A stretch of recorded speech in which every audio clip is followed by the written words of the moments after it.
Alright, when it comes on to using a multimeter, we use a multimeter for many tasks. Despite the multimeter that we have here, these multimeter all have one thing in common. A matter of fact, every digital multimeter, they have something in common, and that is the symbols. So if you should look on this particular multimeter, we will see symbols. These symbols represent a particular reading. If we should look on this one, which is of a different design, we'll see symbols.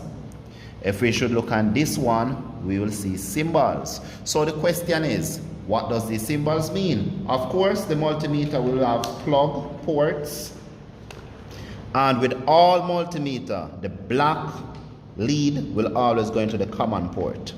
It depending on what we are measuring, we will turn these switches, this switch on the symbol, and we will set our various ranges. Okay, there's a symbol again. So the question is, black lead, common port. Black lead, common port. So despite the multimeter design, symbols are common to all multimeter. So let us take a look on the board now. Alright, so here we are on the board. And here we have some symbols. Okay? And these symbols, a matter of fact, uses some of these symbols. But when you should come over here, we are looking at right here, electrical symbols. These symbols are universal symbols when it comes onto the field of electrical and electrical technology. When it comes on to the load, these symbols, speaking from an automotive perspective, are universal. So let us go through these symbols one by one. On our multimeter, the basic multimeter, every single multimeter, all basic multimeter, we measure voltage, resistance in ohms, and current. Current amps is the same thing. V represents voltage symbol. Straight line with D slash represent direct current. Direct current is produced by the battery. Alternating current, which is AC, this is the wave sign, represent AC voltage. House current, grounds or earth, represented by this symbol right here. However, when we are reading automotive schematic diagram, we will see this symbol right here. And this symbol actually represents a chassis grounds. But on our multimeter, we're not going to see this chassis ground symbol. What will be seen on our multimeter is this symbol right here. But, so these two, they mean the same, but within the automotive world, this is a chassis grounds. This is the resistance. So if we're going to measure the resistance of a component, we will set our multimeter on ohms. So we'll turn the switch on ohms. Ohms are resistance, same thing practically. Capacitor, this is the symbol for the capacitor. Hertz, we don't measure hertz so much, but hertz, this is the symbol for the hertz. Alright, when you are measuring small amount of voltage, that is less than 1 voltage, we are talking about millivolt. So that is extremely low. Millivolt, MV symbol actually represents millivolt. Milliamps, milliamps. So this is a symbol we will see on the multimeter. Microamps, this is a symbol, this is what we'll see. Diode, this is the symbol we'll see. So we'll see all of these symbols on the multimeter except for this one, because this is just one, so we're not going to see this on the multimeter. So all of these symbols we will see. So whenever we want to use our multimeter, we have to first establish now what are we doing. If we want to measure the resistance of a bulb, basically, if the bulb circuit is open, we'll use ohms. So we'll turn our multimeter on ohms, the correct range, then we measure the resistance of a bulb. If we want to measure the resistance of a speaker, which is an arm, we set our multimeter on ohms, measure the resistance. Here we have a motor. We measure the resistance of a motor. We set our multimeter on ohms. And this is a symbol for a resistor. So things like our ether element in our air fuel ratio sensor, our resistor in our AC system, our ether element in our rear windscreen, our ether element in our car seat, this is a symbol that represents resistor. So we can measure resistance for a bulb, speaker, motor. We can measure the voltage going to our bulb, speaker, motor, and we can also measure the current, which is the amps going to our bulb, speaker, motor. So if we're measuring any one of these, this is a symbol that will turn our multimeter on. Alright, common port, our multimeter, the black lead always going to come on. Now once the black lead going to come on, it never move again. Never move. So the only thing you have to consider now, where am I going to measure the voltage, the resistance and current, and it will vary from multimeter to multimeter. A being amps.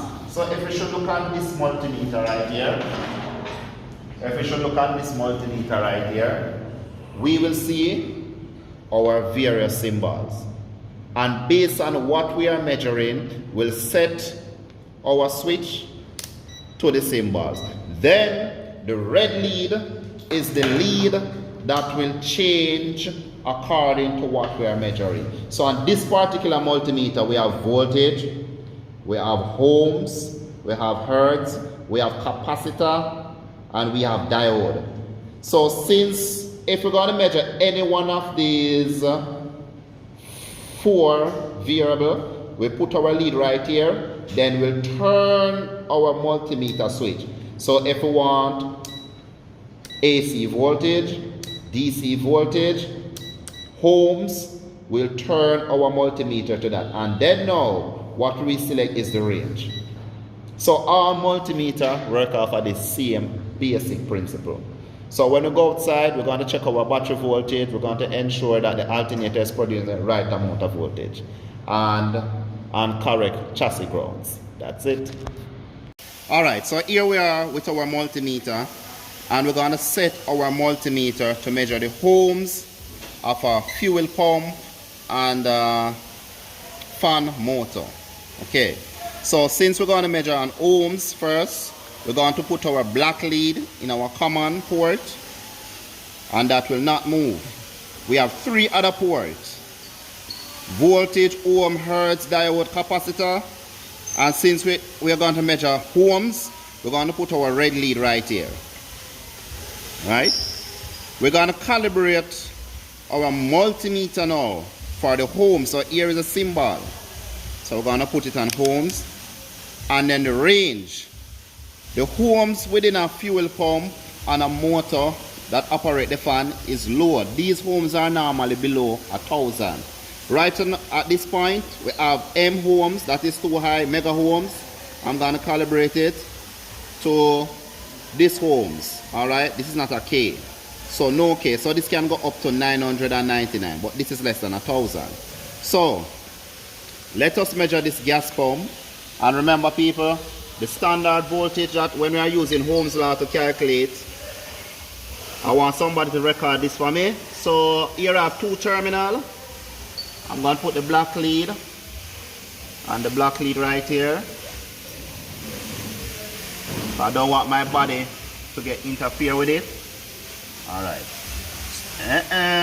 The ohm reading for this pump is 5. Okay, get that? Alright. 5. So this pump ohms is 5. 5 ohms. So you need to write that down. So we're going to use the Ohm law. Measure it again. You capture it. Alright. So this is 5 ohms coming from the pump. So later we're going to use our Ohm's law, which is V over I times R. I remember the standard voltage is what? 12. So it is 12. And the resistance is 5. So 5 into that goes what? 2.2 times. And remainder 5. Remainder 2. Alright. So that and that, so that is 0. And that will go about 5. This is a 4. So this, so the current in this pump would have about 2 amps. Because we have the voltage, which is 12. We have the resistance, which is 5. So 2 amps. So that pump is supposed to be functioning properly. Alright. So here we have the motor that operates the fan. Let us measure the ohms coming from this motor. Positive, negative, and this is also 5.5 5.1. So the ohms that is coming from this motor is 5.1. So we use the multimeter to measure ohms. Alright. The ohms is very critical for these components because if you have a high resistance, there will be a high current. Alright, so here we are on the vehicle now. And we're going to measure 3 things on this particular vehicle. We're going to measure battery voltage. We're going to ensure that the vehicle have good grounds. And we're going to measure alternator output. So the first thing I need to do is to calibrate my multimeter again to DC voltage. So I'm going to find the DC voltage symbol, which is this. And I calibrate my multimeter to DC voltage. And I'm going to select the correct range. This only can give me 9 point something. I want a higher range. So decimal point move. So this can give up to 99 voltage. Alright. So let us measure our battery voltage. Multimeter compatible right here. Not going to share. Alright, good. So the red lead.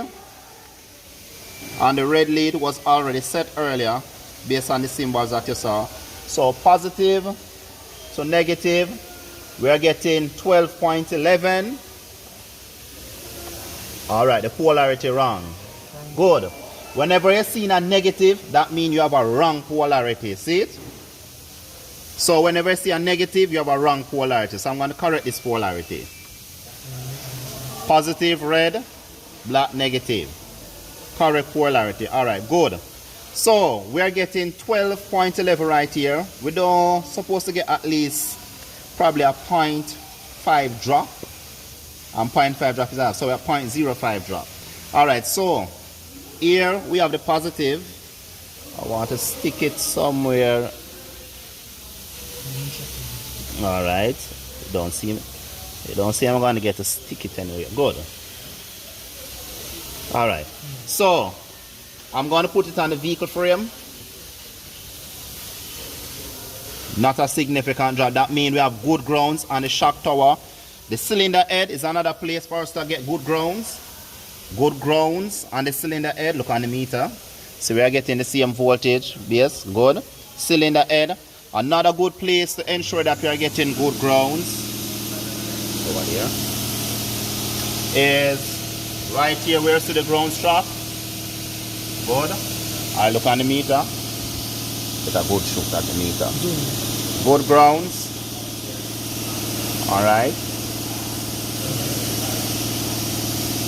Alright. The other place that we need to get good grounds on the cylinder block. On the cylinder block.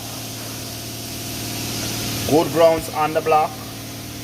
Alright, excellent. So this vehicle is grounded out properly. The shock tower, the cylinder head, the cylinder block, excellent grounds. Cylinder block. Yes. So the cylinder block, we are getting good grounds. So the head, the block, the shock tower, good grounds. Alright. What we want to measure now is the alternator output. Start the vehicle. Start the vehicle. Alright. So the voltage is okay, the ground is okay. On the alternator right here, we have a battery positive. We have a battery positive, we should call a B plus. Alright, so we're going to put our negative terminal right here.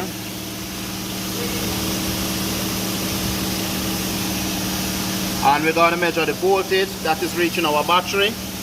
And it is 13.41. Alright, 13.41.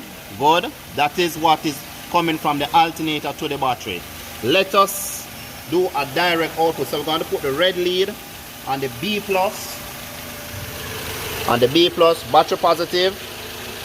Alright, so this is on the battery positive, the B plus. Good.